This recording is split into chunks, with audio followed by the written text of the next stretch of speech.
जो हमारा टॉपिक पिछले दिनों से चला आ रहा है, इस era of one party dominance, और हम आज the agenda and the foundation of some political parties, जो उस वक्त मेजर पॉलिटिकल पार्टीज थी जब इंडिया आज़ाद हुआ।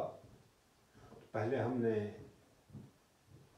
कांग्रेस पार्टी का ओरिजिन देखा, उसके बाद आज हम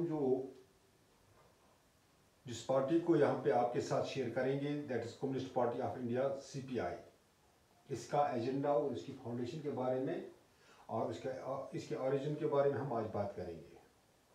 communist party of India, CPI,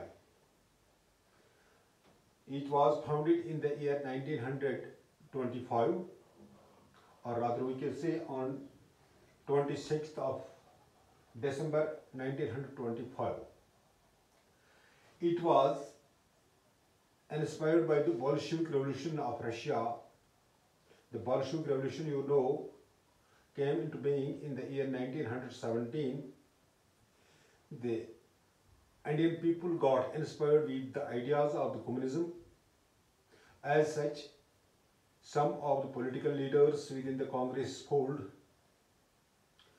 were inspired by this Bolshevik Revolution, and they wanted to advocate the socialism within the Congress fold. As such, this S. Dange and M. Roy, they were the leaders who advocated for the socialism within the Congress fold.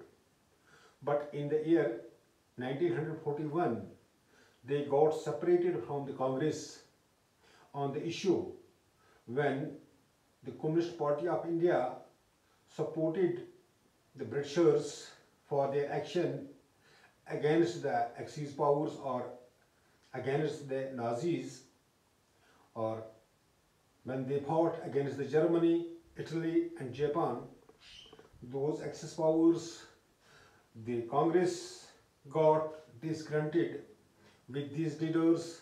As such, they were not allowed to work within the Congress, to remain within the Congress fold. As such, they were separated from the Congress in the year 1941. This Communist Party of India was also a well-knit organization which has its base among the peasants, among the workers, among the landless people. So this organization was also a well-knit organization. Their agenda was to the transfer of power was not the real independence. The real independence would be when these landlords will not remain the landlords, and the poor peasants and the poor workers, the poor farmers who were neglected by the society, who were neglected by the British rule, they will get their due share. As such, they were not in favor of transfer of power. Rather, they were in favor of that each one should get his own share. Likewise, they encouraged the violent uprising in Telangana. During their violent uprising, the armed forces of India harshly dragged them back as they were crushed down. As such, they could not survive for long. After that, they furnished their own organization and to maintain their image as well as their position.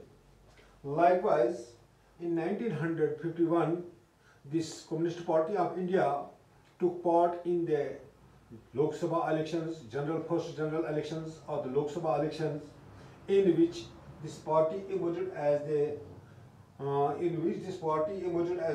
largest opposition party by winning 16 seats in the India.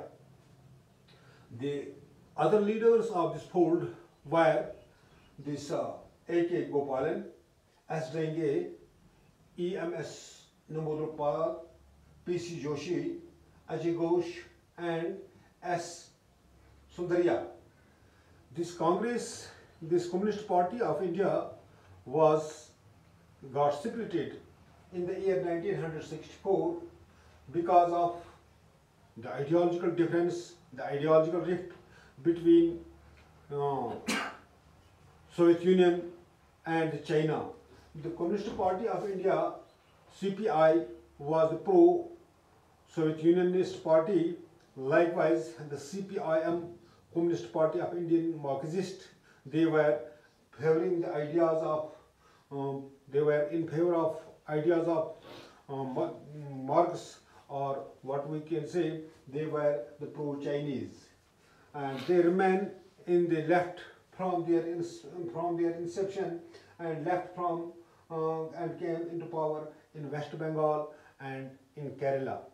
Although they won the elections of assembly elections in Kerala, but I have already told you in the previous topic that during that tenure from 57 to 64, they remain in power in Kerala, where their government could not run for long, as they were there was a horse riding, and this horse riding made them to come down from the power. Likewise, they maintained their power in the West Bengal. Also, they won 60 seats in the recent past in 2004 elections. In 2004 elections, they won 60 seats in this election. So this Communist Party of India, whether that is in the shape of CPI or whether that is in the shape of CPIM, it remain within the Indian fold, within the Indian politics from the date of Indian independence. So this party is being deemed a challenge. This party is being deemed a political party with good manifesto, with great manifestations, which runs India, which holds Indian polity from the day of its inception. So this is all about this Communist Party of India. In next video we shall inshallah discuss Bharatiya Jana Sangh, or what we call nowadays the Bharatiya Janata Party. Thank you. Have a good day.